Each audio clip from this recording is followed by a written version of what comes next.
Magandang araw kaibigan! Tuloy po kayo sa Felicidad's Channel.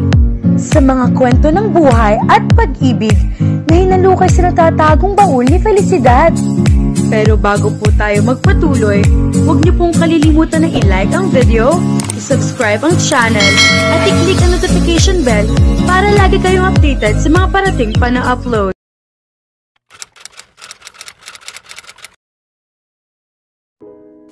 Napabuntong hininga si Claire nang marinig ang sunod-sunod at tila nagmamadaling katok sa pinto ng inuupahan niyang silid. Alam na niya kung sino iyon. Naidasal na lang niya na sana ay walang topak ang landlady niya at maunawaan sana siya nito. Pero nang buksan niya ang pinto at mabungaran ang nakapamaywang na si Aling Rosa, alam niyang hindi dininig ng Diyos ang dasal niya. "Kahapon ang due date mo, Claire. Nag-aabang ako sa iyo sa bahay kahapon ah." Bungad agad nito. "Pasok po muna kayo, Aling Rosa." "Hindi na. Mamimili pa ako mamaya para sa paninda ko. Ano, magbabayad ka na ba?" Kinapa niya ang pera sa loob ng bulsa ng kanyang house dress. 7 tig-100 piso iyon. "Aling Rosa, 700 lang ho kasi ito at..." "Naku naman, Claire! Huwag mong sabihin sa akin na magbabalanse ka na naman. Aba, mula ng unang buwan ng pangungupahan mo rito, palagi ka na lang may balanse ah. Ano ba naman yan? Kung hindi mo kayang mangupahan at nahihirapan ka sa pagbabayad, doon kayo tumira ng anak mo sa ilalim ng tulay. Libre doon." Galit na pagtatalak nito. "Pasensya na po, Aling Rosa. Medyo mahina kasi ang benta ko nitong mga nakaraang araw tapos nagkasakit pa si Totoy. Na-confine siya ng 2 araw sa ospital noong nakaraang linggo. Kinapos ako sa pambayad." Hinablot nito ang pera sa kamay niya. "Sige, tatanggapin ko ito. Pero ibigay mo ang balanse mo sa lalong madaling panahon. Kung hindi, hindi ako mangingiming ipabakante itong silid na inuupahan ninyo. Maraming naghahanap ng mga upahan ngayon." Pagkasabi niyon ay iniwan na siya ng matandang bruha. Matagal na tila napako siya sa kinatatayuan bago bumalik sa loob ng maliit at masikip na silid na inuupahan nilang mag-ina.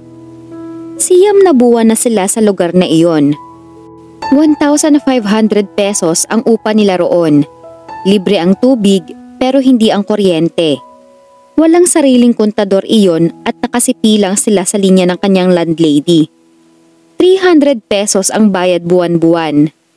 Alam niyang medyo mataas iyon dahil isang bumbilya lang naman ang gamit nila at wala sila ni electric fan, pero wala siyang choice dahil iyon ang patakaran ni Aling Rosa.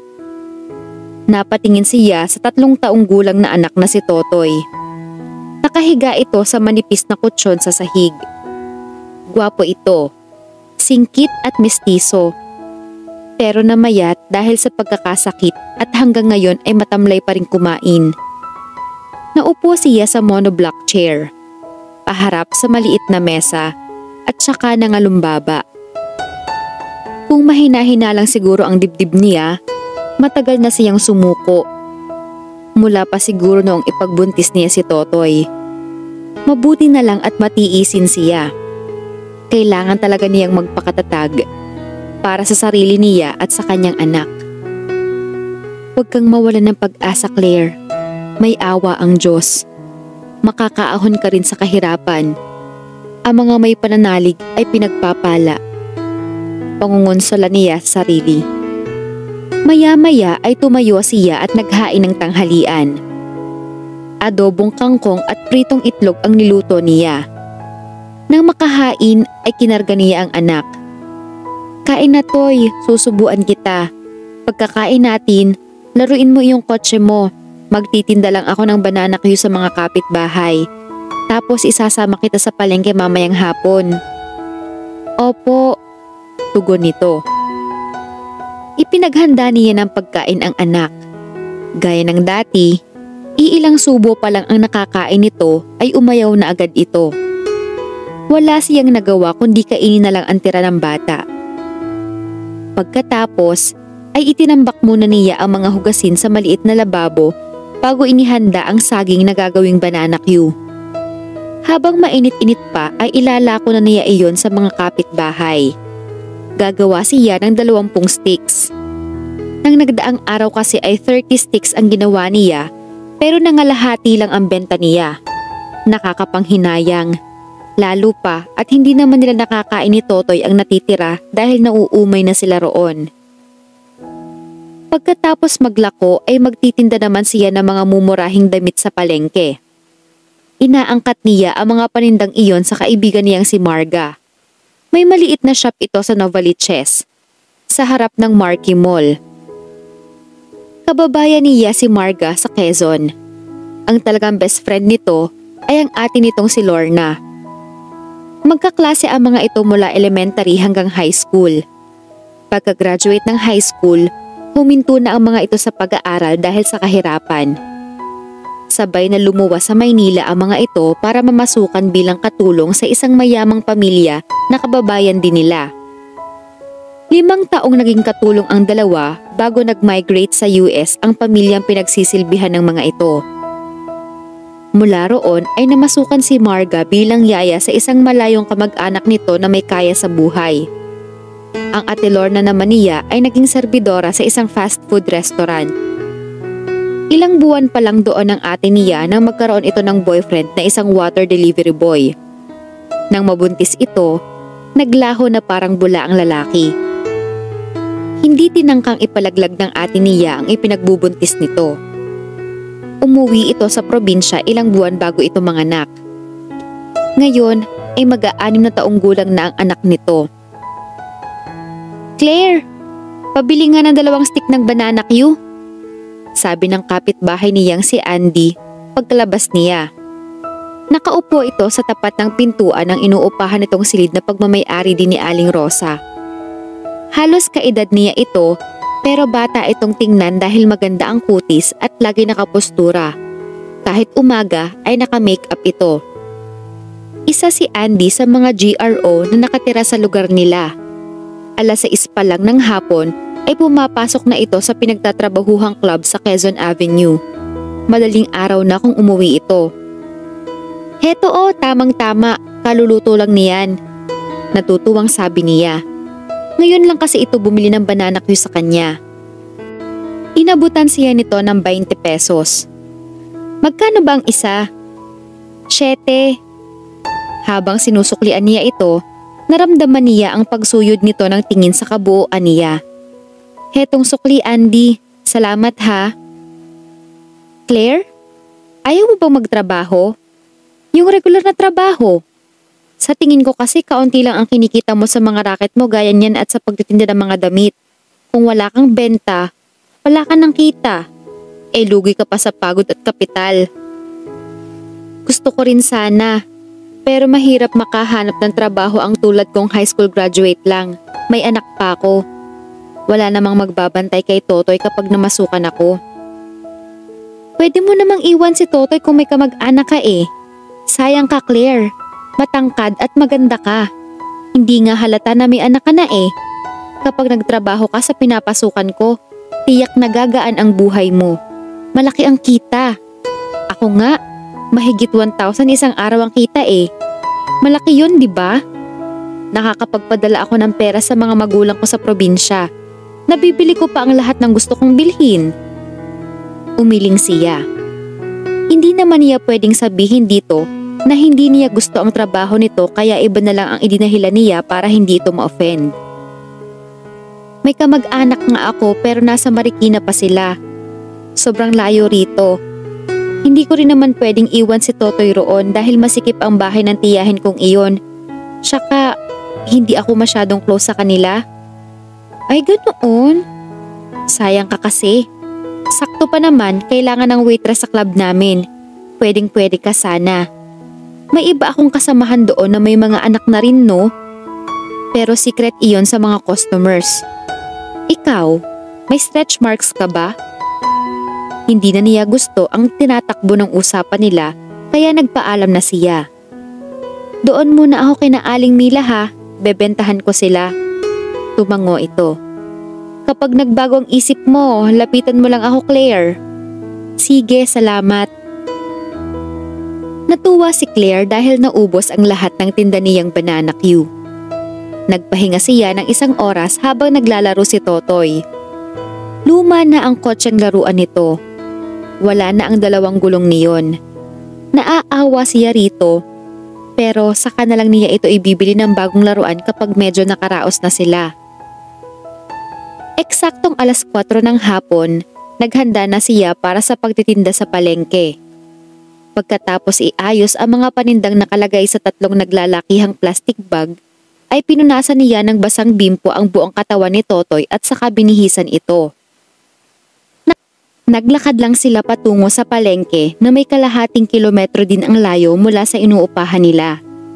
Dapat ay sumasakay sila ng tricycle dahil bukod sa may kalayuan ang palengke, ay mabigat pa ang mga bitbit niya. Kasama si Totoy. Pero malaking halaga na para sa kanya ang 20 pesos na ibabayad sa tricycle. Halos 1 kilong NFA rice na ang katumbas niyon. Ipinagpapasalamat na lang niya na sa murang edad ng kanyang anak ay marunong na itong makibagay sa kalagayan nila sa buhay. Hindi siya nahihirapan sa pagpapalaki rito kung pagdidisiplina ang pag-uusapan. Magalang at tahimik na bata ito. Pagdating nila sa palengke, pumwesto na siya sa harap ng maliit na drugstore. Mabait at maawain ang may-ari niyon. Kaya pinayagan siyang magtinda sa harap niyon. Dati kasi ay nakapwesto siya sa tapat ng isang bakery pero umalis siya nang matsyempohan siya ng inchik na may-ari niyon. Sininghalan siya nito ng todo-todo kaya nag-alsa balutan siya.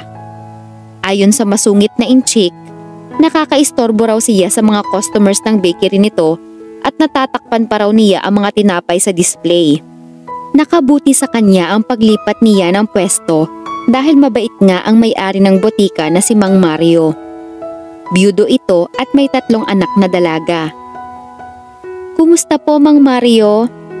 Bati niya pagdating nila ni Totoy. Ito ang nakapwesto sa drugstore, kasama ang isang dalagang katulong nito sa pagtitinda. "Mabuti naman, Claire," tugon ng 50 anyos na lalaki. "Medyo madilim ang langit.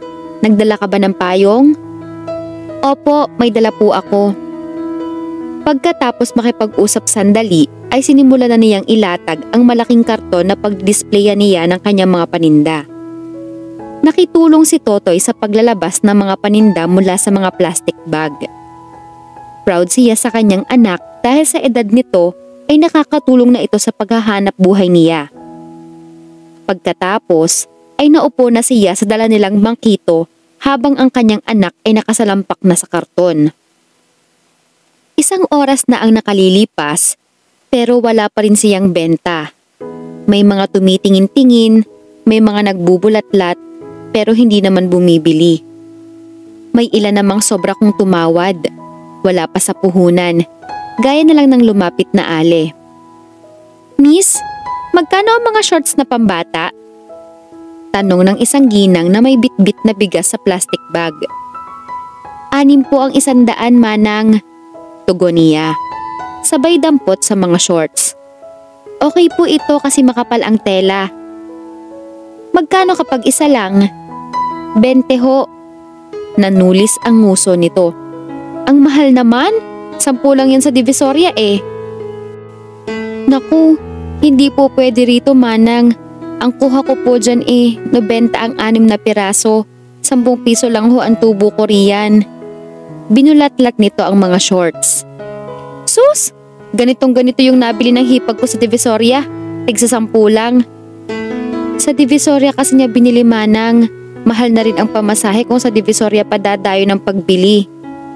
Hindi nakatiis na pamimiloso pa niya. "Ibigay mo na sa akin ng 10 piso ang isa at kukuha ako ng 3. Muling sabi nito. "Hindi ho kaya, manang." "O sige, 12 na lang per peraso." Umiling uli siya. "Hindi pa rin ho labas sa puhunan eh." "Bahala ka?" sabi nito, saka pabagsak na binitawan ang mga shorts at umalis na. Inis na sinundan niya ng masamang tingin ang likod ng babae. Kuripot. Pabulong na sambit niya. Narinig pala ni Totoy iyon. "Mama, wag ikaw magalit. 'Diba? Sabi mo masama yun? Sorry anak, sabi agad niya. Mag-pray ka kay Lord na makabenta tayo ng marami ngayon para makabili ako ng bagong kotse mo pagpunta natin kay Tita Marga sa Novaliches. Opo, Mama. Pinagsalikop nito ang mga kamay at saka pumikit. Napahinga siya ng malalim habang pinagmamasdan ng anak. Pero gaya ng dasal niya, bago nakaharap si Aling Rosa kaninang tanghali, hindi dininig ng Diyos ang dalangin ni Totoy. Hindi sila maswerte ng hapong iyon. Ang naibenta lang nila ay 2 t-shirts at 3 set ng children's shorts at ilang sando. Gasino lang ang tubo niya sa mga iyon. Wala siyang choice kundi bumili na lang ng isang tali ng petsay at isang lata ng sardinas. Pwede ng ulam iyon mamayang hapunan at hanggang almusal kinabukasan. Sabado kung mag-remit si Claire ng bayad sa mga kinukuha niyang paninda kay Marga. Tuwing pupunta siya roon ay kasama niya palagi si Totoy. Bago sila makarating sa maliit na shop ni Marga ng araw na iyon, ay napadaan sila sa nagtitinda ng mga laruan sa sidewalk. May mga robot doon at naglalakihang kotseng de baterya. Napatigil sa paglalakad ang anak niya. Huminto ito sa tapat ng mga laruan at pinakatitigan ang mga iyon. Napahinga siya ng malalim nang makita ang matinding pag-asam sa mukha nito. Totoy, nilingon siya nito. Ma, ganda ng kotse oh. 150 lang ito, misis, sabi ng tindero. Hinawakan niya sa kamay ang anak. Babalikan natin iyan kapag may pera na tayo, anak. Parang napipilitan lang ito nang magpahila sa kanya. Diyos ko, ano ba ito? Kailan ko ba mapagbibigyan ang anak ko sa mga bagay na gusto niya? Hanggang kailan kami maghihikahos? Naisaloob niya habang naglalakad. Bago pa humaba ang pagsisentimiento niya ay nakarating na sila sa pakay na shop. Kumusta ang benta natin, Claire? Tanong na nakangiting si Marga nang makalapit sila. Balingkinitan at morena ito. Hiwalay ito sa asawa at may 2 anak. Batugan ang napangasawa nito na umaasa lang sa inang nagtatrabaho sa Dubai bilang domestic helper. Hindi sapat sa pangangailangan ng mga ito ang allotment mula sa biyenan nito. Ang gusto ni Marga ay magtrabaho ang asawa nito, pero ayaw ng lintik na batugang iyon dahil hindi maiwan-iwan ang paglaro ng sakla sa kapitbahay. Mula tanghali hanggang gabi kong magsakla ang lalaki. Bukod doon, lasenggo pa ang hinayupak at ginugulpi si Marga kapag lasing at natalo sa sakla. Mahigit 1 taong nagtiis ito bago nilayasan ang pasangkrus na asawa. Dinala nito ang 2 anak. Hindi naman naghabol sa mga anak ang magaling na asawa nito. Baka nga nakahinga pa ng maluwag ang tarantadong iyon dahil nawala ng responsibilidad. Bumuntong hininga siya. Medyo matumal ate, taghirap talaga, tugon niya. Dito nga rin may mga bago akong pantalon dyan. Kumuha ka rin kahit 5 pares lang ng mga skinny jeans na malambot ang tela. Sige te. Kumusta na si Lorna? Kapag kuwan ay tanong nito. Lalong nang haba ang kanyang mukha. Noong isang araw tumawag ako kay nanay. Hayun, hindi pa rin daw makakain ng maayos si ate. Lalo raw bumagsak ang katawan at lagi pa ring tulala. Kawawa naman ang kaibigan ko. Nakakagat-labing komento nito. Noong nakaraang taon ay naging biktima ng sex trafficking sa Japan ang ate niya. Nag-apply ito bilang entertainer doon. Iyon ang nakasaad sa visa nito at iyon din ang ipinangako ng recruiter. Pero ibubugaw lang pala ito roon hanggang sa gahasain ito ng isang Hapones. Nagsampa ito ng kaso noong nasa Japan pa ito, pero early this year ay ibinasura ang kaso laban sa akusado dahil insufficient daw ang mga ebidensya. Sabi ng Executive Director ng DFA Office of Migrant Workers Affairs, hindi totoo ang bali-balita na tinulugan ng mga ito ang kaso ng ate niya. Ayon naman sa pahayag ng isang opisyal ng Naha District Prosecutor's Office sa Japan, Wala raw sapat na ebidensya upang idiin ang akusado sa kasong panghahalay sa ate niya. Ipinilig niya ang ulo. Ayaw na niyang sariwain pa ang nangyari sa kanyang kapatid. Lalo lang kasing bumabangon ang pagkasuklap niya sa mga Hapones. Kapag nakakarinig siya ng balita na may kaugnayan sa Japan, nanggagalaiti siya sa galit. Siya nga pala, may chika ako sa'yo. Sabi ni Marga na biglang naging masigla ang mukha. May bago akong papa. Pinilit niyang ngumiti. Talaga ate? Taga saan? Kilala ko ba? Hindi mo kilala. Nagkakilala lang kami sa jeep last week. Pauwi na ako at magkatabi kami sa upuan. Guwapo, matangkad at malaki ang katawan. Benji ang pangalan at 33 anyos. At ito pa ha, bongga ang trabaho niya. Personal driver siya ng isang mayamang businessman. Imagine, 15,000 ang sweldo niya. Ang laki na, di ba? Napangiwi siya. Grabe, nabonggahan na ang ate sa personal driver. Ano, jowa mo na? Oo, sinagot ko siya noong isang araw sa text. Bumubungis-ngis na tugon nito. Hay naku, napilitan akong bumili ng SunSim para may unlimited call. Gusto lagi akong kausap eh. Minsan, magdamagan ang tsikahan namin. Grabe, ang haba-haba ng hair ko, Claire. Alam niya ang tungkol sa 2 anak mo? Oo naman, ipinagtapat ko agad no. Tanggap niya. Sa katunayan, close siya sa mga anak ko. Dumadalaw na siya sa bahay eh. Bongga nga. Mabuti naman at may love life ka na uli. Matagal ka na rin natigang ha. Pareho tayo bakla, tigang ka na rin. Wish ko lang na may dumating ding papa sa buhay mo na magmamahal ng tapat sa'yo at tatanggapin si Totoy. Umiling siya. Naku, wala na akong balak sa mga papa-papa na yan. Ayoko nang masaktan pa uli. Pagod na ang puso ko. Sabi niya kapag kuwa'y sumeryoso. Pero sa totoo lang, okay na sa akin si Totoy. Sa aming dalawa na lang umiikot ang buhay ko. Masaya na ako roon. Charing, huwag mong sabihin yan, gaga. Bata ka pa, maganda at mabait. Marami pang magkakagusto sa'yo. Hindi naman lahat ng lalaki ay demonyo. Tingnan mo ako. Akala ko noong maghiwalay kami ng jablong asawa ko hindi na ako uli mai-in love. Dahil nadala ako sa walang kwentang lalaking iyon. Inisip ko na lahat ng lalaki ay gaya niyang walang silbi. Pero ano nangyari? 5 buwan lang namayagpag na ang alindog ko at muling tumibok ang aking puso. Kinikilig pang sabi nito. Grabe ang mga linyahan. Nararamdaman ko magtatagal kami ni Benji. Nararamdaman kong tapat ang hangarin niya sa akin.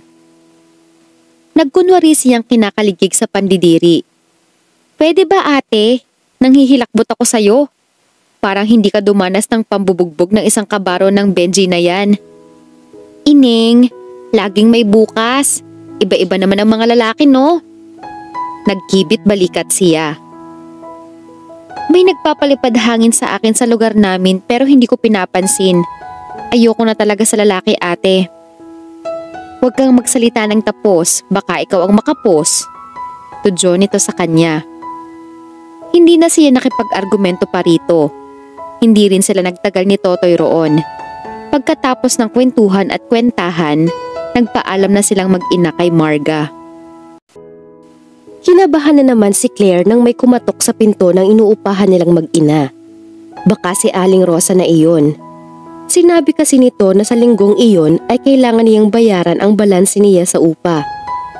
Balak niya ay sa susunod na araw na lang kapag nakaipon na siya ng kita mula sa benta niya.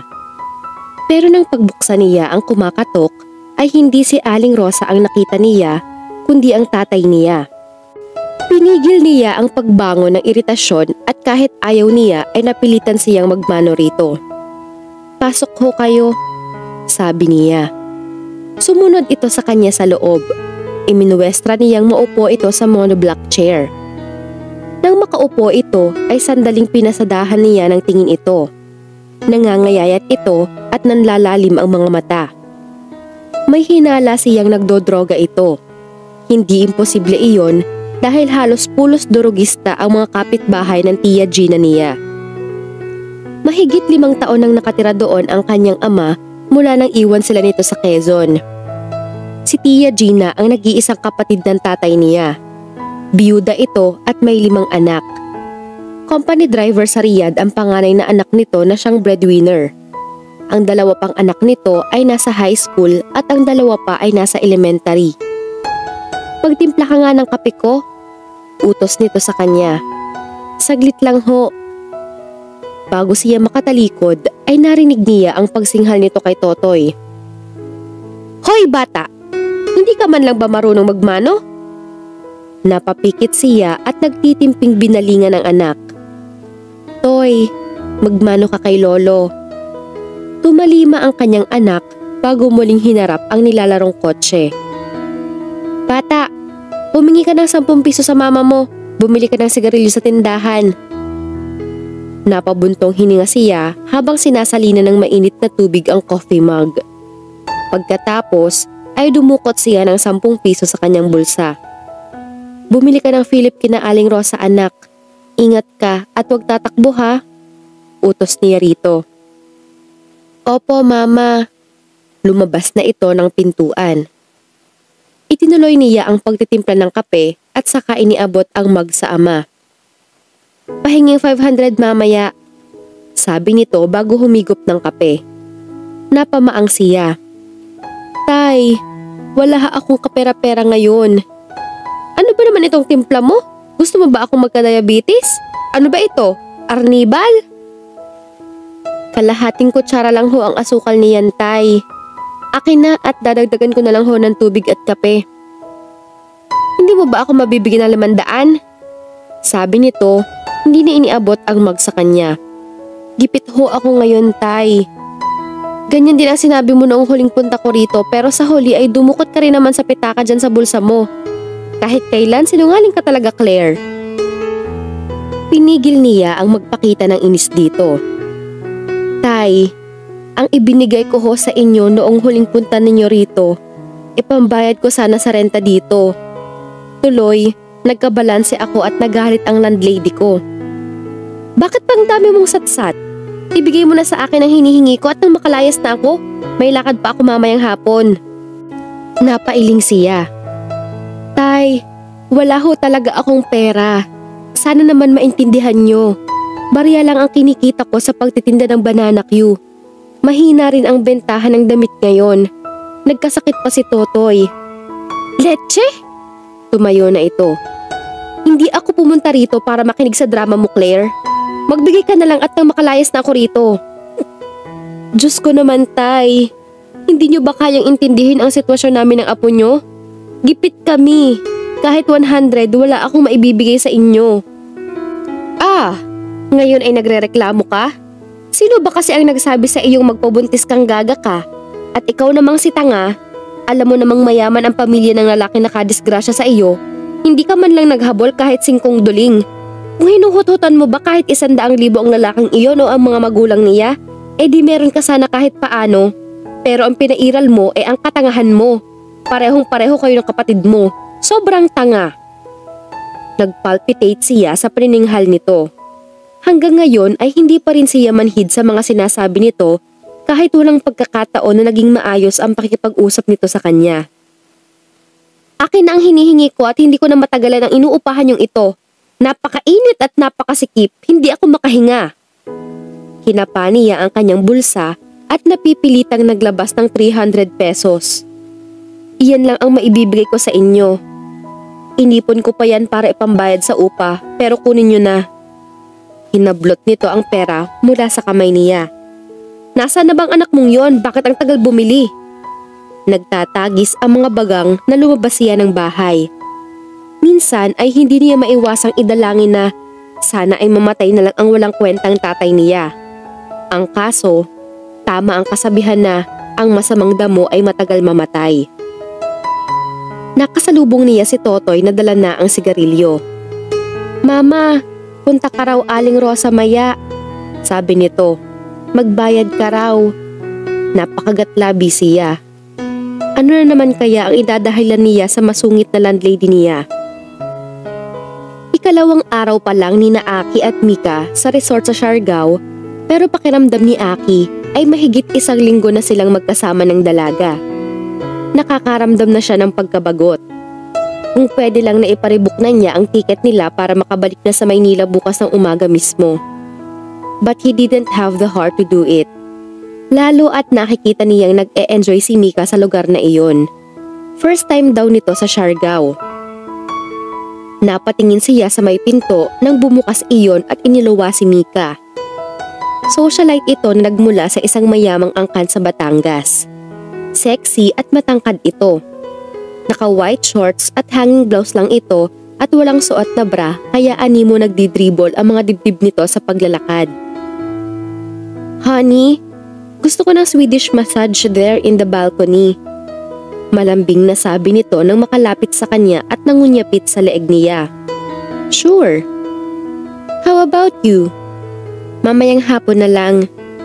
"Okay, I'll take a bath muna." Inintalan siya nito ng halik sa mga labi bago nagtungo sa bathroom na nasa sulok ng kinaroroonan nilang superior villa. Maya-maya lang ay naririnig na niya ang lagaslas ng tubig mula sa loob ng banyo. Tumayo siya mula sa pagkakaupo sa side couch at saka nagtungo sa malaking lounging balcony ng silid nila. Mula roon ay tanaw ang Pacific Ocean. Isa ang resort na iyon sa mga paborito niyang pasyalan sa Siargao.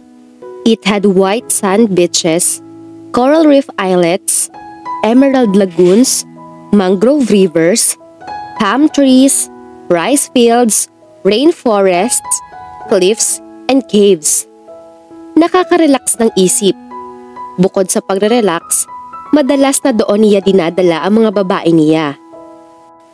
Romantic kasi ang lugar and he knew how women sucked for romance. Isa siyang Japinoy. Uniko iho siya at magte-31 anyos na sa loob ng 4 na buwan. Ang Japanese father niya ay may tindahan ng mga computer parts at ang Filipino mother niya ay isang physician. Sa Bacolod City permanenteng naninirahan ang mga ito. Sa Japan siya ay pinanganak at lumaki. His family moved back to the Philippines when he was in his late teens. Nagtapos siya sa Ateneo with a Bachelor of Arts degree, major in Organizational Communication. Expected ng lahat na siya ang magmamanage ng family business nila. Pero mas ginusto niyang magtayo ng sariling negosyo na may kinalaman sa sasakyan. Ngayon ay isa na iyong malaking car service center na sa kahabaan ng Pasay Road sa Makati. Mayroon siyang siyam na empleyado roon. Isa siyang motorcycle enthusiast. He was also into car drifting. Lumahok na siya sa car drifting events sa ilalim ng sponsorship ng Adidas, Yellow Cab, Shell at Nexen Tires. Hilig din niya ang surfing at wakeboarding. Masasabing nasa kanya na ang lahat. Good life, financial stability, and good genes. Hindi sa pagmamayabang, pero habulin siya ng mga babae. Marami ng babaeng nagdaan sa buhay niya at pawang nagagandahan ng mga iyon. Artista, model, recording artist, businesswomen, doktor, stewardess, to name a few. Pero ni isa sa mga iyon ay hindi nagtagal ng mahigit sa kalahating taon. Madali kasi siyang magsawa. Kapag mayroon siyang hindi nagustuhan sa karelasyon, nawawala na siya ng gana rito. Si Mika ang bagong flavor of the month niya. Nakilala niya ito sa South Luzon Expressway. Nasiraan ito ng sasakyan at pinara nito ang minamaneho niyang Mitsubishi Montero habang pauwi siya sa Manila galing sa pag-wakeboarding sa Calatagan. Na-attract agad siya sa babae. Mika was sexy. Katakam-takam ang katawan nito kahit simpleng maong pants at haltered blouse lang ang suot nito nang una silang magkita. Pagkatapos niyang ayusin ang kotse nito, ay hiningi niya ang contact number at address nito. The next day, dinalaw niya ito sa kondo nito. They had dated for 3 consecutive nights bago ito sumama sa bahay niya. Naulit iyon sa mga sumunod na araw hanggang sa umabot sila ng 2 buwan. Pero ngayon ay parang nakakaramdam na naman siya ng pagkabagot. Nakikita na niya ang pangit na side ni Mika. Hindi niya akalaing mas malakas pa itong maghilik kaysa sa kanya. Malikot din itong matulog. Madalas na natatadyakan niya ito sa mukha, sa tiyan, and worse, sa crotch. Kagabi ay napaaring kingking siya sa sakit nang masapol nito si Aki Jr. right after their second round of wild sex. Dahil bagsak ito sa pagod, ni hindi nito namalayang kamuntik na pala siyang mawala ng kinabukasan dahil sa sipang kabayo nito. Nang may kumatok sa pintuan, ay bumalik siya sa silid at saka binuksan ang pinto. "Good morning, Sir Aki," bati nito. "Morning, Rosa." Kilala na niya ito dahil suki siya sa resort. "Magpapamassage daw po yung girlfriend ninyo, sir." "Well, what do you know, Rosa? Hindi ko na siya girlfriend beginning tomorrow, pagbalik namin sa Manila." Ngumiti siya rito. "Pasok ka." 2 weeks ago ay iniwasan na ni Aki si Mika. Around the same time, ay nakilala niya si Zebby, ang kanyang napipisil na bagong flavor of the month. Nakilala niya sa eroplano nang magbakasyon siya ng 2 araw sa Bacolod para bisitahin ang mga magulang niya. 24 anyos ito at isang fashion model na rumarampa rin sa ibang bansa. Sa kasalukuyan ay nasa loob sila ng kanyang silid sa mansion ng tiyahin niya sa Dasmariñas Village. Panganay at nag-iisang kapatid ng mama niya si Tita Lucille. 7 years ago, nang mag-migrate ito sa Missouri para samahan ng asawa nito, inihabilin nito sa kanya ang bahay. May blessing naman nito ang pagdadala niya ng babae roon, as long as they fooled around, as she called it, only in his designated bedroom. Aki slumped on top of Zebby. Kapwa sila pagod at naghahabol ng hininga. Pero parehong nakangiti mula sa isang earth-shattering climax na pinagsaluhan nila.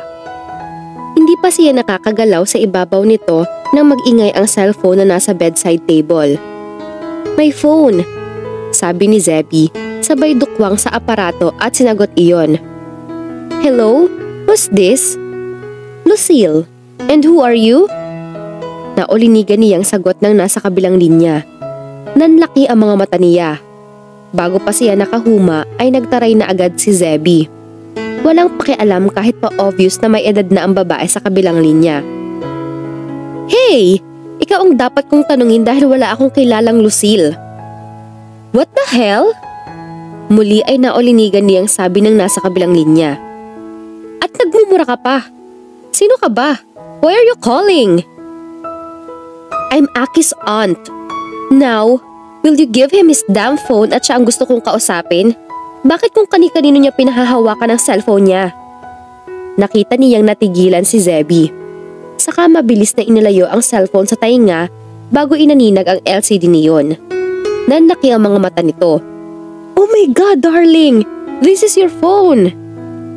Napabalikwa si Aki. "Oh my God, that's my phone!" "Yeah!" Natatarantang sabi ni Zebby. "Bakit kasi pareho tayo? Pati ba naman ringtone? Now your aunt is furious and... Shit!" Bulalas uli niya. Sabay hablot sa aparato mula sa kamay ng babae. "Hello, tita? At sino ang walang modong bruha na sumagot sa phone mo? Nasaan ka ba?" Galit na tanong ng tiyahin niya. "Ho? Nandito sa bahay, tita." "This late? Past 12 midnight na riyan at may kasama ka pang haliparot at walang modong babae?" "Hoy, Aki! Hindi kita pinagbabawalang magdala ng babae riyan, pero piliin mo naman. But from now on, bawal ka nang magdala ng babae dyan. Pinagbibigyan lang kita kahit sa totoo lang ay nasasagwaan ako. Pero sumusobra ka ng lalaki ka. Hindi ka man lang pumili ng iuuwi riyan." Napakamot siya sa baba. Hindi alam ang isasagot. Hindi na siya nakapag-isip ng muling magsalita. "Tita, ang totoo niyan, Zebby and I, we are living together. I mean, malapit na kasi kami ikasal at..." "What?" Biglang nawala ang galit sa tinig ng tiyahin niya. Napalitan iyon ng excitement. "Wow! That's good news, Aki. I'm so happy to hear that, iho. Kahit pa medyo bastos yung girlfriend mo, pag na ako mapangasawa mo yan dahil sabik na ako sa apo. You know that. Sumimangot siya. Walang anak ang tiyahin niya at nag-iisang kapatid nito ang mama niya. Naturalmente, sa kanya lang ito magkakaupo. Yes tita, bakit ka nga pala napatawag? Wala lang. Nag-away kami ni John. Nandito ako ngayon sa bahay ng kaibigan ko. Bakit kayo nag-away? Hi, iho. Mahabang kwento and don't get me started. Oh, okay. Pagkatapos ng maikling pag-uusap nilang magtiya, ay napapailing na tinapos na niya ang tawag at saka bumalik sa tabi ni Zebby sa kama. Anong sabi ng tita mo? Tanong nito na yumakap sa baywang niya. Napangiwi siya. Wala. Nagsinungaling ako sa kanya dahil bawal na magdala ng babae rito. Pagkadahilan niya rito. Ang saya-saya at malaya siyang gawin ang kahit anong gusto niya sa bahay na iyon. Pero sinira nito iyon. Nabwisit siya rito. Bakit naman kasi hindi mo man lang tiningnan muna kung kaninong cellphone ang hinagip mo? Iritadong tanong niya rito. Aba malay ko ba?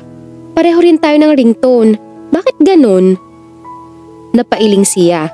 Naiirita na talaga siya rito. Sa tingin niya ay may pagkatonta talaga ito. Nakalimutan mo na ba? Ikaw ang naglagay ng ringtone na yan sa cellphone ko. Kung bakit naman kasi. Hindi na lang niya itinuloy ang sasabihin. Sa halip na mag-guilty at mag-apologize, bumagikik pa ito. That stupid girlish giggle that almost made him want to wring her beautiful neck. Oo nga pala no. Napabuga siya ng hangin. Saka na lang siya mag-iisip ng idadahilan sa kanyang tita Lucille pagkalipas ng isang buwan. Sasabihin niyang hindi niya nakasundo ang ugali ni Zebby kaya naghiwalay na sila. Tutal, naranasan naman nito mismo ang sabi nga nito ay kawalang modo ng babae. Well, life's as simple as ABC Matsunaga. Madaling araw na mag-eskandalo ang lumang cellphone ni Claire. Mabilis na dinampot niya ang aparato nang makita ang pangalan ng nanay niya sa screen. Nay, ano nangyari? Kinakabahan na tanong niya rito nang sagutin ang tawag. Claire, nasa ospital kami ngayon. Bungad ng kanyang ina, paos ang tinig nito.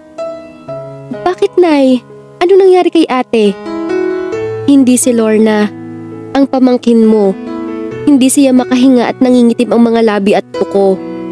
Pinayuhan na kami ng mga kapitbahay natin na isugod na sa ospital. May congenital heart disease si John. May butas ang puso nito at barado ang ilang ugat. Sa unang 3 taon nito, hindi naman agad nagmanifest ang mga sintomas gaya ng pangingitim na mga kuko at labi. Hindi pa ganoon kaumbok ang dibdib nito at normal pa ang paghinga nito. Pero nang mag-4 na taong gulang na ito, nagsimula na itong magpabalik-balik sa ospital. Ang sakit ni John ang nagtulak sa ate Lorna niya na mag-apply sa Japan. Pero sa malas, napariwara ito sa halip na guminhawa ang buhay para sa anak. Ang maliit na lupaing minana ng nanay nila sa mga magulang nito ay naibenta na para may maipantusto sa pagpapa-ospital sa kanyang pamangkin. Kailangan maoperahan si John sa lalong madaling panahon, Claire. Habang lumalaki siya, ay lalong gumagrabe ang kondisyon niya. Mas kapuna-puna ngayon ang mga senyales ng sakit niya. Hindi siya kayang operahan dito, kaya kailangang iluwas sa Maynila, sa heart center. Bukas, lalapit ako kay Gov para humingi ng tulong. Iyak ng iyak ang kapatid mo, Claire. Hindi ko alam kung saan tayo kukuha ng malaking halaga para sa operasyon ng pamangkin mo. Napakagatlabi siya. Mahigit 2 dekada nang nagtatrabaho ang nanay ni Claire bilang clerk sa provincial capital. Kaya mas madali itong makahingi ng tulong pinansyal mula sa provincial government. Nagbigay ang gobernador ng 10,000 pesos cash at ipinagamit ang isang van nito para madala sa Metro Manila si John, sa Philippine Heart Center na dumiretso ang mga ito. Ano ng development kay John? Tanong ni Marga ng Sabadong iyon na mag-remit siya rito. Nasa ospital pa rin. Pupunta si nanay sa PCSO. May ibinigay na referral letter si Governor sa kanya.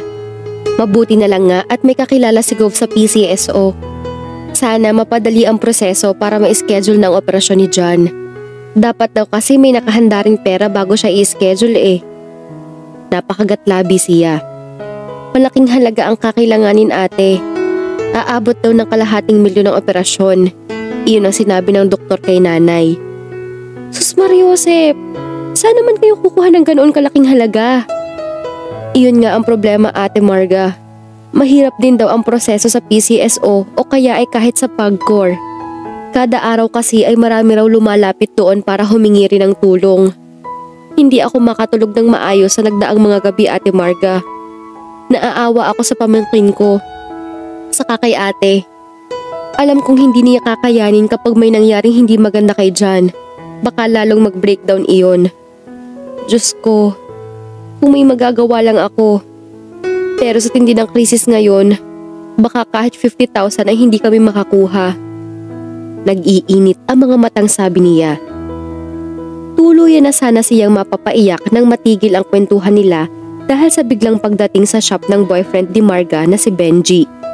Ipinakilala sila ng babae sa isa't isa. Oh, bakit lukot ang mukha mo? Ngumiti ka para lalong lumutang ang beauty mo. Biro ng lalaki sa kanya. Tinapik ni Marga ang balikat nito. Malaki kasi ang problema ni Claire, honey. May sakit sa puso ang pamangkin niya. Dapat maoperahan ASAP pero kailangan nila ng ₱250,000 para sa operasyon. Napapalatak ang binata. Malaking pera nga iyon. Nakipagkwentuhan muna siya sa Magnobio bago dumiretso sa Philippine Heart Center. Wala siyang choice kundi ipakiusap muna si Totoy sa isang kapitbahay. Nasa charity ward na si John at binabantayan ni Lorna nang dumating siya. Ate, kumusta na? Pilit itong ngumiti pero hindi man lang bumuka ang bibig. Tila napupunit ang puso niya sa nakikitang kalungkutan sa mga mata nito. Pinigilan niya ang pagluha habang hinahaplos ang likod ng nag-iisang kapatid. Palagi niyang kakampi ito at tagapagtanggol niya noong mga bata pa sila kapag minamaltrato siya ng kanilang ama. Hindi siya dapat magpakita ng kahinaan sa ate niya. Kailangan niyang palakasin ang loob nito. Pagkatapos yumakap sa kapatid ay hinarap niya ang ina. Anong sabi ng doktor ni John, Nay? Naka-line up na ang operasyon niya sa susunod na buwan pero kulang pa ang pera natin para doon.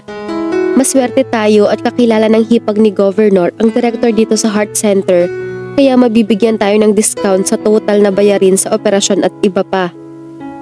Sabi ng doktor, yung cardio ni John, kailangan daw na magsagawa muna ng assessment bago i-schedule.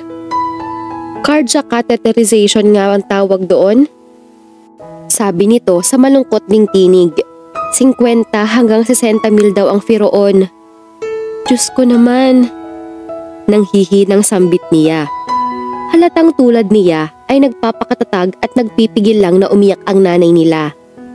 Lalapit din ako sa charity foundation ng GMA7. Baka pala ring matulungan nila si John.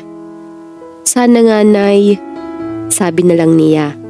Kung sana ay may maitutulong man lang siya. Bumuntong hininga siya.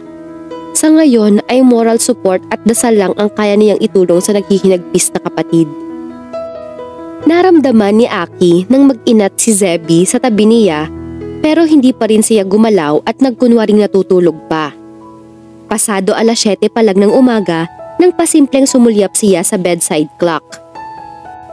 Maya-maya lang ay bumangon na ang babae. Ramdam niya na nakatingin ito sa kanya. Nagpatuloy lang siya sa pagtutulog-tulugan. Darling? Anitong tinapik-tapik siya sa likod. Good morning. Morning. Kunwa ay inaantok pang tugon niya. Maaga pa ah. Yes, pero kailangan ko nang umalis. May photoshoot ako mamayang 10. Okay. Patamad na sabi niya. Tumikhi muna ito bago muling nagsalita. Darling, do you still remember what I told you last night? About your best friend who's getting married next week in Cebu at ikaw ang bridesmaid? Not that. Then what? Nakainom ako kagabi, hindi ko na matandaan. About my show in Singapore? Natatandaan niya iyon pero nagmamaang-maangan siya. Nato-turn off kasi siya rito. Humihingi kasi ito ng pera sa kanya para daw may pocket money ito sa pagpunta sa Singapore. Gusto raw nitong mag-shopping. Humihingi ito ng 100,000 pesos. Hindi naman siya nagrereklamo sa pera. Hindi siya kuripot. Okay lang kahit magkano ang magastos niya sa isang babae, basta ba voluntaryong ibibigay niya at hindi iyong ito mismo ang nanghihingi. Nakaka-turn off talaga. Bumangon na siya at bumaba sa kama. Still quite naked. Lumapit siya sa tokador at naglabas ng checkbook. Nagsulat siya roon bago iniabot iyon sa babae. Kitang-kita niya nang magningning ang mga mata nito.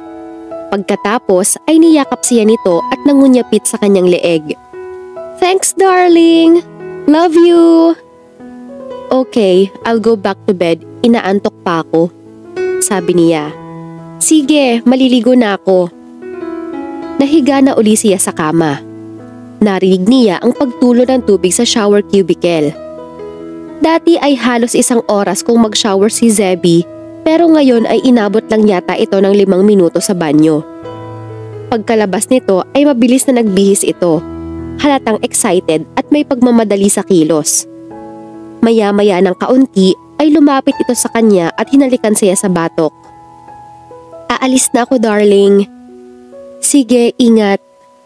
Matabang na tugon niya. "I'll call you tonight, sabay tayong mag-dinner," sabi nito. "Not tonight, Zebby. Busy ako tonight." "Okay, tawagan mo na lang ako kapag gusto mong magkita tayo, okay? O puntahan mo na lang ako at my place." "Sure."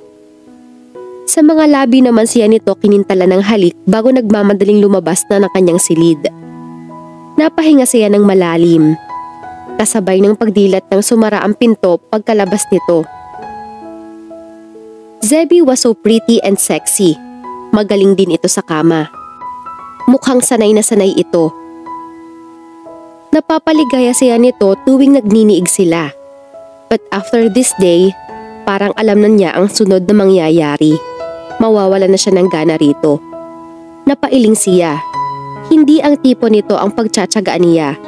Isa sa mga pinakaayaw niyang ugali ng isang babae ang pagiging mukhang pera. Galing si Aki sa kaibigan niya na may car service business din at ngayon ay sakay na sa kanyang SUV habang tahimik na nagmamaneho ang personal driver niyang si Benji. Miyerkules ng hapon iyon. Rush hour kaya bumper to bumper ang traffic. Bagot na bagot siya sa biyahe nang mag-ring ang kanyang cellphone. "Hello? Aki, sunduin mo ako sa airport sa Friday, 6 p.m. Bungad ng Tita Lucille niya. Kumunot ang noo niya. "Come again, tita?" Ang sabi ko, sunduin mo ako sa airport sa Biyernes. Be there at 6 p.m. Wag na wag mo akong paghihintayin at sumusumpong ang rayuma ko.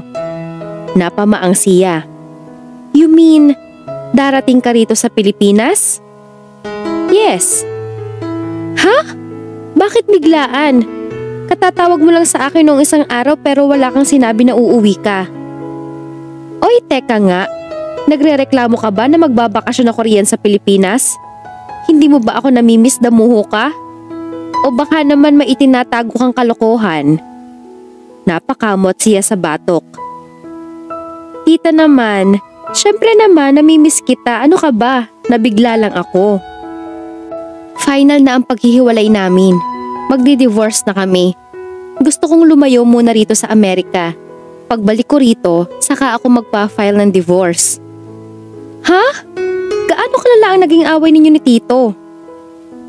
Malaki ang perang nilulustay niya sa halos araw-araw na pagkakasino niya. Hindi pa siya nagkasya.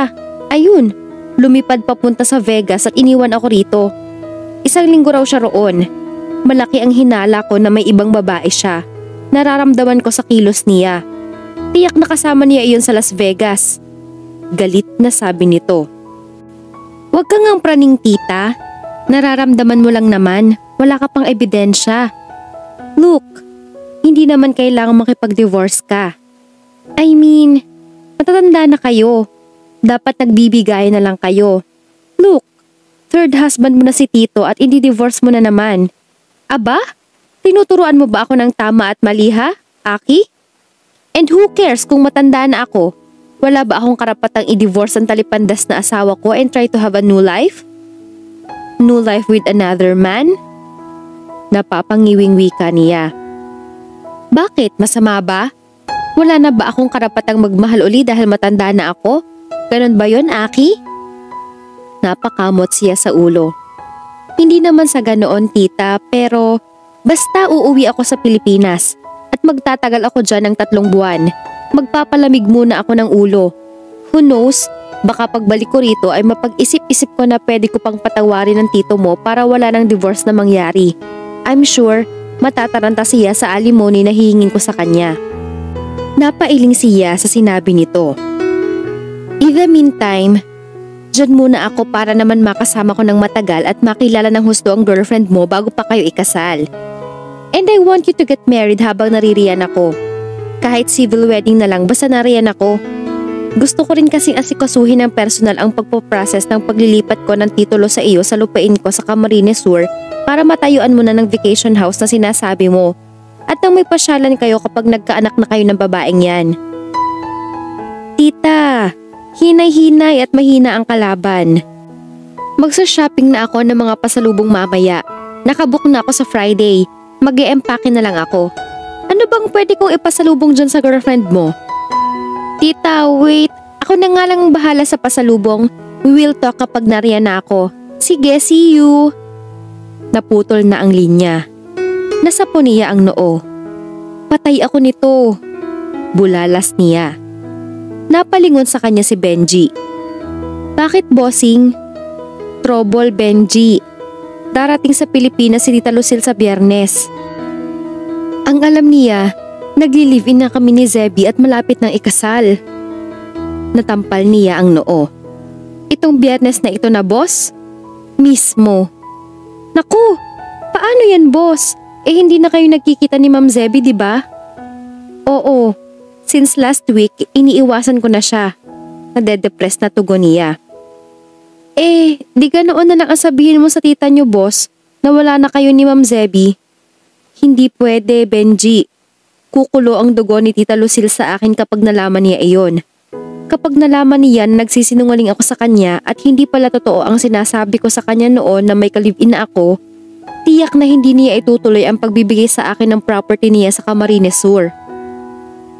Ilang taon ko na ring iniuungot sa kanya iyon pero ngayon lang talaga siya nagdesisyon na tuloy ang ibigay sa akin iyon.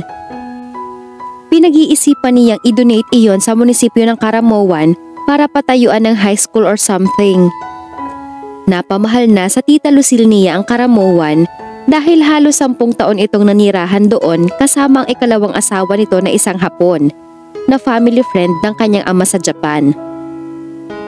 Hindi naman sa selfish ako, Benji, pero matagal ko nang inaasam na mapa sa akin ang property na iyon. Maganda yung lugar, pati nga si Daddy gusto yon. Ayaw ibenta ni tita iyon kahit divorce na sila ng ex niya. Ewan kung bakit biglang nagbago ang isip nun. Tinotopak na naman siguro. Naku, problema nga yan, boss. Napakamot sa ulo ang driver. Ano ngayon ang plano niyo, boss? Matagal siyang napaisip bago nagsalita. Hindi pa naman nakikita ni Tita Lucille si Zebby kaya pwedeng dayain. Kailangang makahanap ako ng babaeng magpapanggap na si Zebby habang naririto sa Pilipinas si tita. Saka na lang ako mag-iisip ng idadahilan kung bakit hindi pa kami agad makapagpakasal. Sobrang busy, etc. etc. Ano sa tingin mo, Benji? Okay nga iyon, boss. Ang tanong, sino ang babaeng magpapanggap na Zebby? Iyan ang problema. Ayoko naman sa alinman sa mga babaeng nakarelasyon ko. No way! Matinding effort ang inexert niya bago niya na-dispatcha ang mga iyon. Kapag nagpanggap sila ng sino man sa mga iyon, natitiyak niyang kakapit na sa kanya ng husto ang babaeng iyon. Hindi na siya pakakawala nito and he didn't want that to happen. No fucking way. Kung ganoon, sino ang naiisip niyo na pwedeng magpanggap, boss? Seryosong tiningnan niya ito. You need to help me, Benji. Maghanap ka ng babaeng pwedeng pagkatiwalaan. Iyong tipong hindi mai-inlove sa akin. Hindi madaling ma-impress dahil baka mahirapan akong dispatchahin siya. Pero syempre, dapat naman presentable at pwedeng ibandera kay tita. Dahil bukod sa pintasera iyon, magdududa talaga yon kapag hindi kagandahan ang ihaharap ko sa kanya. Kailangang tumira ng babaeng iyon sa bahay sa loob ng 2 buwan. Aakto siya na girlfriend ko kapag kaharap namin si tita. Pero pag wala si tita, no touch. Hiwalay kami ng kwartong tutulugan. Paglilitan niya ng magiging setup nila ng makukuha niyang babae. Binalingan niya si Benji. Kailangang makahanap ka ng babaeng pwedeng magpanggap na girlfriend ko bukas ng umaga. Baka may kapitbahay ka. Kapag pumasa siya sa panlasa ko, I will pay her a considerable amount. Nang tingnan niya si Benji ay tila nahulog ito sa malalim na pag-iisip. Claire! Claire! Lumabas ka! Nagulat si Claire sa malakas na tinig sa labas ng kanilang inuupahang kwarto. Nakilala niya ang tinig ni Marga. Binitawan niya ang hawak na Scotch Brite at iniwan ang kinikiskis na kaldero sa lababo. Nang pagbuksan niya ito ng pinto, nagulat siya nang makitang kasama nito ang boyfriend nitong si Benji. Pasok kayo! Niluwangan niya ang pagkakabukas ng pinto. Magbihis ka, Claire. May pupuntahan kayo ni Benji. Sabi ni Marga na halata ang excitement sa tinig. Ha? Saan? Tanong niya na sa lalaki nakatingin. Kasi yung boss ni Benji nangangailangan ng babaeng magpapanggap na girlfriend niya sa loob ng 2 buwan. Masiglang paliwanag ni Marga. Magsasama sila sa iisang bahay pero magkaibang kwarto. Basta ang kailangan palabasin sa tiyahin niya nagmamahalan kayo. Aha? Tapos? Ganoon lang ang gagawin mo at babayaran ka niya. Hindi sinabi kong magkano, pero sigurado si Benji na malaking halaga dahil galante raw ang amo niya. Malaking tulong iyon para sa operasyon ni John. Claire, pumayag ka na. Napanguso siya. Ang weird naman yata nun. Ganito kasi yun, Claire. Sabad ni Benji. Kailangang makita ka muna ng boss ko. Kapag pumasa ka sa kanya, siya na ang magpapaliwanag sa iyo ng iba pang detalye. Lahat ng tanong mo, siya ang sasagot. Claire, dumating na ang sagot sa problema mo. Ang boss ni Benji ang makakatulong sa problema ninyo sa pagpapa-opera kay John. Kaya kung ako sa'yo, sunggaban mo na agad. Para ka lang artista na aarte sa harap ng tita niya. Hindi ko pwedeng gawin yon, Ate Marge. Kung aabutin iyon ng 2 buwan, paano si Totoy? Iwan mo muna siya sa tiyahin mo sa Marikina. Importante ito, Claire. Hulog ng langit ang opportunity na ito. Hindi pa rin siya makapagdesisyon. Ang mabuti pa, magbihis ka na. Isasama ko muna si Totoy sa shop. Sunduin mo na lang siya mamaya pagbalik mo. Eto, dinalhan kita ng bagong blouse galing sa shop. Iyan yung striped ruffled pink blouse na nakita mo noong nakaraang linggo. Alam kong kursonado mo iyan. Sa'yo na yan, isuot mo. Ipares mo na lang sa skinny jeans mo. Babagay yan, tiyak. Napangiwi siya. Pwede ba akong tumanggi? Wala, subukan mo lang. Malay mo, makapasa ka sa amo ni Benji. Huwag ka nang mag-inarte. Hala, maligo ka na at magpa-beauty. Itinulak siya nito sa maliit na banyo. Kanina pa tense na tense si Claire habang tahimik na nakaupo sa passenger seat ng magarang sasakyan na iyon. Kotse ng boss ko ito. Ipinagamit niya sa akin kaninang umaga nang sabihin kong susunduin kita. Sabi ni Benji habang nagmamaneho. Mabait ba ang boss mong yon? Tanong niya. Oo naman. Medyo chick boy nga lang pero okay naman siya. Chick boy? Parang gusto niyang mapangiwi. Oo. Parang nagpapalit lang ng damit kung magpalit ng girlfriend si bossing. Gwapo kasi. Tisoy. Hapones ang daddy niya. Napamaang siya. Tila biglang kumulo ang dugo niya pagkarinig sa salitang Hapones. Relax ka lang, Claire. Isantabi mo muna ang galit sa mga sakang. Kailangan mo ng malaking pera para sa pamangkin mo. Paalala niya sa sarili bago pa siya tuluyang ma-high blood. Wika nga, walang personalan, trabaho lang. Naikwento mo na ba ako sa kanya? Ibig kong sabihin, alam ba niya na nangangailangan ako ng pera para sa pamangkin ko? At alam ba niya na may anak na ako? Sunod-sunod na tanong niya. Oo, nag-usisa siya tungkol sa iyo kaya sinabi ko ang lahat ng alam ko tungkol sa iyo. Baka kasi mamaya masayang ang oras mo kapag dinala kita roon tapos hindi ka pala niya magustuhan. Pero sabi ko naman hindi halatang may anak ka na. Salamat sa pambobola. Nakangiting sagot niya. Pero anong sabi niya? Okay lang sa kanya. Wala siyang pakialam sa bagay na iyon. Basta galingan mo lang ang pag-arte para wag kayong mabuking. Kapag nakausap mo si boss, saka ka mag-decide kung tatanggapin mo o hindi ang trabaho. Nang makarating sila sa gusali ng Aki's Car Center, umakyat sila sa second floor. Kumatok si Benji sa malaking pinto roon. Nang bumukas iyon, tumambad sa paningin ni Claire ang matangkad at gwapong lalaki na nakamaong pants at gray polo shirt. Singkit ang mga mata nito at medyo mahaba ang buhok. Napatitig ito sa mukha niya bago siya hinagod ng tingin mula ulo hanggang paa. Boss, heto na si Claire, sabi ni Benji. Hi, I'm Aki. Casual na sabi nito. Nakipagkamay siya rito. Nice to meet you, sir. Same here, come in. Sa ibaba lang ako, boss. Paalam ni Benji. Sige. Nang makaalis ang driver ay iminosyon ni Aki ang loob ng opisina para anyayahan siyang pumasok. Maganda at malaki ang opisinang iyon. Naglalakihang mga landscape at seascape paintings ang nakasabit sa mga dingding. Carpeted ang sahig at may mga magkahiwalay na sofa set sa magkabilang sulok. Sa kabilang sulok ay may plasma TV set. Pinaupo siya ni Aki sa sofa malapit sa office table nito. Pagkatapos ay naupo ito sa single chair na nasa tapat niya at humalukip-kip. Ilang taon ka na, Claire? Sinalubong niya ang tingin nito. 26, sir. Nasa ospital daw ang pamangkin mo? Tumango siya. Sakit sa puso? Yes, sir. Please call me Aki. Kapag nagkasundo tayo mamaya, kailangang sanayin mo na ang sarili mo na tawagin ako sa first name ko, okay? Tumango siya.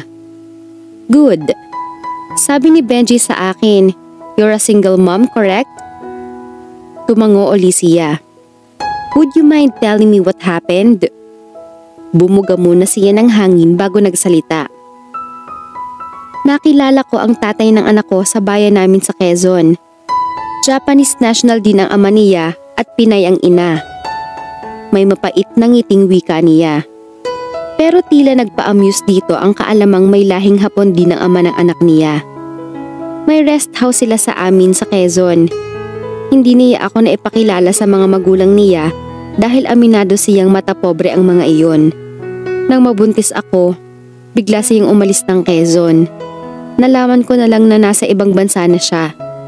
Nagkibit balikat siya pagkasabi niyon. Wala na kayong komunikasyon? Wala na. Tumango ito at iniba na ang usapan. Naikwento na ba ni Benji ang dahilan kung bakit ako nangangailangan ng magpapanggap na girlfriend ko sa loob ng 2 buwan? Pahapyaw lang pero naintindihan ko na. You're hired. Kung may tanong ka, feel free to ask. Nakangiting wika nito. Bukas ng gabi, darating na from Kansas City ang tita ko. Nakahinga siya ng maluwag. Kahit may lahing Hapon si Aki, wala na siyang pakialam doon. Ang importante ay ang talent fee na tatanggapin niya mula rito. Ang alam ni Tita Lucille, may live-in partner ako. Ang alam niya ay Zebby ang pangalan ng girlfriend ko. Iyon lang ang alam niya kaya sa palagay ko hindi tayo mahihirapan. Papalitan lang natin ang pangalan mo pag nasa bahay ka. Ikaw si Zebby roon at hindi si Claire. Kunwari mag-live-in partner tayo at kunwari ay nagmamahalan tayo? Aarte tayo sa harap ng tiyahin mo? Sa madaling salita, lolokohin natin ang tita mo. Para yatang nakakaalangang gawin yon. I can understand that, Claire. Alam ko naman na partly ay panloloko ang gagawin natin. Pero wala akong choice. Huwag kang mag-alala. Ipagtatapat ko din sa kanya ang lahat eventually. Ipanatag mo ang loob mo. Everything will run smoothly. Promise. Tumango siya. Ano nang development sa pamangkin mo? Pag-iiba nito ng paksa kapag kuwan. Nasa heart center siya at nakaschedule ang operasyon in 2 weeks. Dapat may nakahanda na kaming 500,000 pesos by that time. Humingi na kami ng tulong sa PCSO at sa PAGCOR, saka sa iba pang charitable foundations. Next week ay assessment niya para sa cardiac catheterization pero wala kaming pambayad doon. Oh, magkano raw ba?